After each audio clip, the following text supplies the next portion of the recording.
আসসালামু আলাইকুম। দিনাজপুরটিভি.com-এর সকালের সংবাদে আপনাকে স্বাগতম। প্রথমেই জানিয়ে দেব শীর্ষ শিরোনামসমূহ, এরপর থাকবে বিস্তারিত। জুলাই সনদ ও গণভোটে রায় বাস্তবায়নে বিলম্ব হলে রাজপথে নামার হুঁশিয়ারি জামায়াতে ইসলামীর। জ্বালানি সংকটের গুজবে দিনাজপুরের পেট্রোল পাম্পগুলোতে উপচে পড়া ভিড়, সরবরাহ স্বাভাবিক থাকার আশ্বাস প্রশাসনের। দিনাজপুরে 2,72,000 হেক্টর জমিতে আমন আবাদের লক্ষ্যমাত্রা, ব্যস্ত সময় পার করছেন কৃষকরা।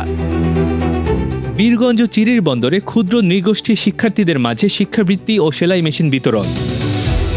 4 দশকেও পাকা হয়নি দিনাজপুর সদরে শেখপুরা ইউনিয়নের একটি গুরুত্বপূর্ণ সড়ক, চরম দুর্ভোগে কয়েক হাজার মানুষ। এখন বিস্তারিত সংবাদ। বাংলাদেশ জামায়াতে ইসলামীর সেক্রেটারি জেনারেল অধ্যাপক মিয়া গোলাম পরোয়ার বলেছেন, জুলাই জাতীয় সনদ এবং গণভোটের রায় অবিলম্বে বাস্তবায়ন করা না হলে আগামী দিনে জনগণকে সঙ্গে নিয়ে কঠোর আন্দোলন গড়ে তোলা হবে। বৃহস্পতিবার বিকেলে দিনাজপুরে আয়োজিত এক সেমিনারে প্রধান অতিথির বক্তব্যে তিনি এই হুঁশিয়ারি উচ্চারণ করেন। তিনি অভিযোগ করেন, রাষ্ট্রীয় ও সাংবিধানিক সংস্কারের প্রস্তাব এলেও সরকার তা বাস্তবায়নে কালক্ষেপণ করছে এবং ইচ্ছাকৃতভাবে দেশকে সংঘাতের দিকে ঠেলে দিচ্ছে। জেলা জামায়াতের আমির অধ্যাপক আনিসুর রহমানের সভাপতিত্বে এই সেমিনারে তিনি আরও বলেন, জন আকাঙ্ক্ষা বাস্তবায়নের মাধ্যমে রাজনৈতিক স্থিতিশীলতা ফিরিয়ে আনতে হবে। অন্যথায় 11 দলীয় ঐক্যের ব্যানারে সাধারণ মানুষকে সঙ্গে নিয়ে রাজপথে তীব্র প্রতিরোধ গড়ে তোলা হবে। সামাজিক যোগাযোগ মাধ্যমে জ্বালানি তেলের সম্ভাব্য সংকট নিয়ে একটি গুজব ছড়িয়ে পড়ার পর দিনাজপুরের পেট্রোল পাম্পগুলোতে চালকদের উপচে পড়া ভিড় লক্ষ্য করা গেছে। বুধবার সন্ধ্যার পর থেকে ফেসবুক সহ বিভিন্ন মাধ্যমে এই গুজব ছড়ালে সাধারণ মানুষের মধ্যে আতঙ্ক তৈরি হয়। পরিস্থিতি এমন দাঁড়ায় যে বৃষ্টি উপেক্ষা করেও গভীর রাত পর্যন্ত দীর্ঘ লাইনে দাঁড়িয়ে তেল সংগ্রহ করেন চালকরা এবং বৃহস্পতিবার সকালেও একই চিত্র দেখা যায়। তবে পাম্প মালিক ও সংশ্লিষ্ট কর্তৃপক্ষ স্পষ্টভাবে জানিয়েছেন, বাজারে জ্বালানি তেলের সরবরাহ সম্পূর্ণ স্বাভাবিক রয়েছে এবং সংকটের কোনো আশঙ্কা নেই। অপ্রয়োজনীয় আতঙ্কে না ভুগে যাচাই বাছাই করে তথ্য গ্রহণের আহ্বান জানিয়েছেন স্থানীয় প্রশাসন। অনুকূল আবহাওয়া ও প্রয়োজনীয় কৃষি উপকরণের সহজলভ্যতায় দিনাজপুরে চলতি আমন মৌসুমে 2,72,270 হেক্টর জমিতে রোপা আমন ধান চাষের লক্ষ্যমাত্রা নির্ধারণ করেছে কৃষি সম্প্রসারণ অধিদপ্তর। এর মধ্যে উচ্চ ফলনশীল হাইব্রিড এবং স্থানীয় জাতের ধান রয়েছে। ইতিমধ্যে 5,200 হেক্টর জমিতে আগাম জাতের চারা রোপণ করা হয়েছে। কৃষি বিভাগ জানিয়েছে, এই মৌসুমে প্রায় 8 লাখ টন চাল উৎপাদনের লক্ষ্যমাত্রা ধরা হয়েছে।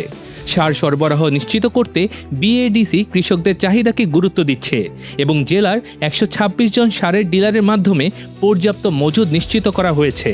মাঠ পর্যায়ে উপসহকারী কৃষি কর্মকর্তারা কৃষকদের নিয়মিত পরামর্শ দিয়ে যাচ্ছেন। প্রধানমন্ত্রীর কার্যালয় হতে বাস্তবায়নাধীন বিশেষ এলাকার জন্য উন্নয়ন সহায়তা কর্মসূচির আওতায় দিনাজপুরের বীরগঞ্জ ও চিরিরবন্দর উপজেলায় ক্ষুদ্র নৃগোষ্ঠীভুক্ত শিক্ষার্থী এবং উপকারভোগীদের মাঝে শিক্ষাবৃত্তি, বাইসাইকেল ও সেলাই মেশিন বিতরণ করা হয়েছে। বৃহস্পতিবার স্থানীয় প্রশাসনের সার্বিক ব্যবস্থাপনায় এই বিতরণ অনুষ্ঠান সম্পন্ন হয়। বীরগঞ্জে উপজেলা নির্বাহী কর্মকর্তা সুমা খাতুনের সভাপতিত্বে আয়োজিত অনুষ্ঠানে প্রধান অতিথি ছিলেন দিনাজপুর 1 আসনের সংসদ সদস্য আলহাজ মোহাম্মদ মঞ্জুরুল ইসলাম। অন্যদিকে চিরিরবন্দর উপজেলায় আয়োজিত অনুরূপ অনুষ্ঠানে প্রধান অতিথি হিসেবে উপস্থিত ছিলেন জাতীয় সংসদের হুইপ মোহাম্মদ আখতারুজ্জামান মিয়া। অনুষ্ঠানে বক্তারা পিছিয়ে থাকা জনগোষ্ঠীর শিক্ষা প্রসার, দক্ষতা বৃদ্ধি এবং আত্মকর্মসংস্থানের সুযোগ সৃষ্টির ওপর বিশেষ গুরুত্ব আরোপ করেন। দিনাজপুর সদর উপজেলার 4 নম্বর শেখপুরা ইউনিয়নের বেলতৈর এলাকা থেকে হুসেনপুর হাজী দিঘি পর্যন্ত প্রায় 2 কিলোমিটার কাঁচা সড়কটি দীর্ঘ 4 দশকেরও বেশি সময় ধরে পাকা না হওয়ায় চরম দুর্ভোগ পোহাচ্ছেন স্থানীয়রা। বিশেষ করে বর্ষা মৌসুমে কাদার কারণে রাস্তাটিতে চলাচল প্রায় সম্পূর্ণভাবে অচল হয়ে পড়ে। স্থানীয়দের অভিযোগ, 1981 সাল থেকে বিভিন্ন সময়ে জনপ্রতিনিধি ও সরকারি কর্মকর্তারা সড়কটি পরিদর্শন করলেও বাস্তবে পাকা করার কোনো উদ্যোগ নেওয়া হয়নি। রাস্তার বেহাল দশার কারণে শিশু শিক্ষার্থী থেকে শুরু করে সাধারণ মানুষকে মাত্র 4 কিলোমিটার পথ পাড়ি দিয়ে জেলা শহরে পৌঁছাতে চরম ভোগান্তির শিকার হতে হয়।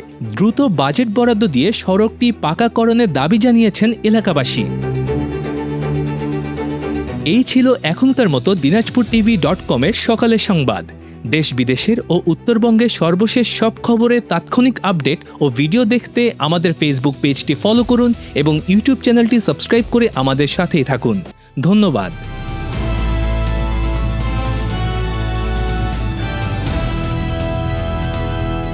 দিনাজপুর টিভি, মানুষের জীবনের কথা বলে।